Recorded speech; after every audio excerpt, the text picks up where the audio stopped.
Hello my dear friends, welcome back. આજનો topic છે બહુ બેઝિક ટોપિક છે, એકદમ સિમ્પલ છે, પણ તમારે એનું ક્લિયરન્સ મેળવવું જરૂરી છે કે જ્યારે પણ કોઈ તમને ક્વેશ્ચન કરે કે કેટલા વાગ્યા છે અથવા તો શું સમય થયો છે, તો સમય વિશે ક્વેશ્ચન કરો, તમે 3-4 રીતે જવાબ આપી શકો છો. ઓકે, તો આજે આપણે એની સ્ટડી કરીએ કે ક્વેશ્ચન કેવી રીતે કરવો અને આન્સર કેવી રીતે કરવો. તો ફ્રેન્ડ્સ, અહીંયા જુઓ કે હંમેશા ફર્સ્ટ ક્વેશ્ચન કરો છો કે કેટલા વાગ્યા છે, તો શું આવે? What is the time? What is the time? કેટલા વાગ્યા છે? ઓકે, ફર્સ્ટ ક્વેશ્ચન છે. તમે કઈ રીતે જવાબ આપો છો કે 4 વાગ્યા છે, એમ સમજી લો કે 4 વાગ્યા છે એક્ઝેક્ટ.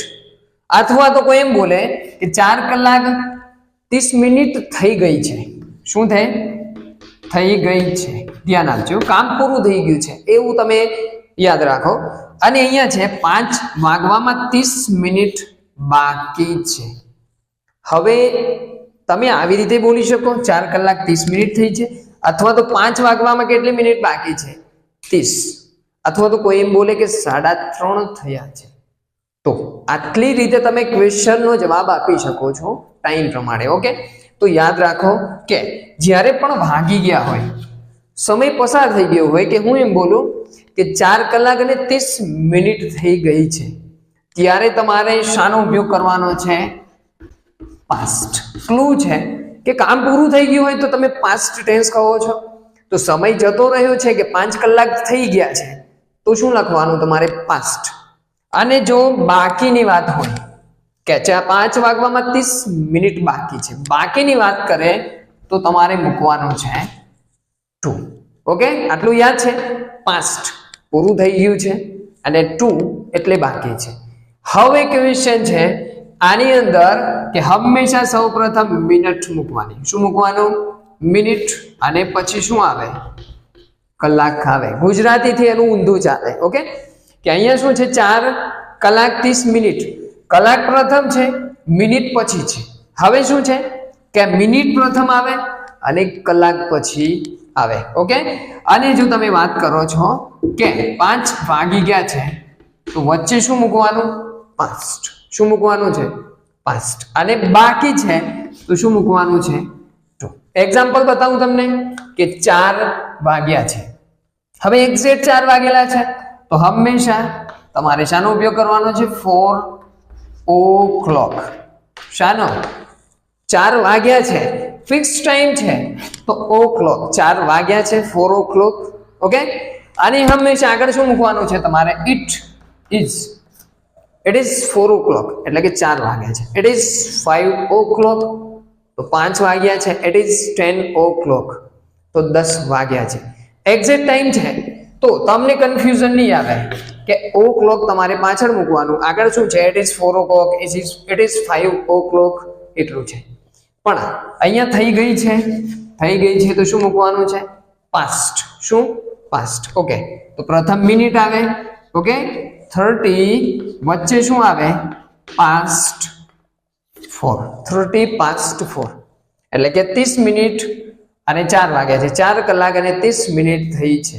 કોઈ એમ બોલે કે 5 કલાક અને 10 મિનિટ થઈ છે, તો શું આવે? 10 પાસ્ટ 4 એટલે કે 4 કલાક અને 10 મિનિટ થઈ છે. કોઈ એમ બોલે કે 10 કલાક અને 30 મિનિટ થઈ છે, તો 30 પાસ્ટ 4. તો આમાં કઈ લોજિક જેવું નથી, એટલું યાદ રાખો કે ટાઈમ થઈ ગયો છે તો પાસ્ટ મૂકવાનું છે. અને જો બાકી છે, શું છે? બાકી છે, તો વચ્ચે મૂકવાનું છે તમારે ખાલી 2. શું મૂકવાનું છે? તો 30 મિનિટ બાકી છે, તો 32 5 વાગવામાં તો 5. 32 5. ઓકે, હું એમ બોલું કે 5 વાગવામાં 4 વાગવામાં 10 મિનિટ બાકી છે, તો શું આવે? 10 to 4 એટલે કે 4 વાગવામાં 10 મિનિટ બાકી છે. 4 વાગવામાં 30 મિનિટ બાકી છે, તો શું આવે? 30 to 4. અન્ડરસ્ટુડ? ખાલી આટલું તમારે યાદ રાખવાની જરૂર છે. પણ જો હવે તમને કોઈ ક્વેશ્ચન કરે કે 3:15 અને 1:15 એવું બોલવું છે, તો 3:15 2:15 4 તો આપણે એક્ઝામ્પલ લઈ અને પ્રેક્ટિસ કરીએ કે ફ્રેન્ડ્સ સવાને ઇંગ્લિશમાં શું કહેવામાં આવે છે તો ક્વાર્ટર પાસ્ટ. આ તમારે યાદ રાખવું પડશે કે સવા એટલે ક્વાર્ટર પાસ્ટ. 3:15 તો શું આવે ક્વાર્ટર પાસ્ટ 3. શું આવે ધ્યાન આપજો ક્વાર્ટર પાસ્ટ અને પછી જે ટાઈમ છે 3:15 તો ક્વાર્ટર પાસ્ટ 3. 4:15 તો ક્વાર્ટર પાસ્ટ 4. 5:15 તો ક્વાર્ટર પાસ્ટ 5. તો સવા એટલે શું થાય ક્વાર્ટર પાસ્ટ અને 3:30 તો શું આવે હાફ પાસ્ટ. શું આવે half past. Half past 3. 3:30 half past 4. 4:30 half past 5. 5:30 તો સાડા એટલે શું થાય હાફ પાસ્ટ અને પોણા એટલે ક્વાર્ટર 2. ક્વાર્ટર પાસ્ટ ક્વાર્ટર 2 માં કન્ફ્યુઝ નહીં થતા. પોણાને ઇંગ્લિશમાં કહેવાય ક્વાર્ટર 2. 3:45 તો શું લખવાનું સિમ્પલ ક્વાર્ટર 2 4. 4:45 4:05 તો ક્વાર્ટર 2 5. 5:06 તો ક્વાર્ટર 2 6. તો ફ્રેન્ડ્સ આઈ હોપ કે ક્લિયર થઈ ગયું હશે કઈ રીતે જવાબ આલવાના છે. What is the time? It is 4 o'clock અથવા તો 3 વાગ્યા અને 10 મિનિટ થઈ ગઈ છે તો 3:10. તો ફ્રેન્ડ્સ તમે 3 રીતે ક્વેશ્ચન કરી શકો.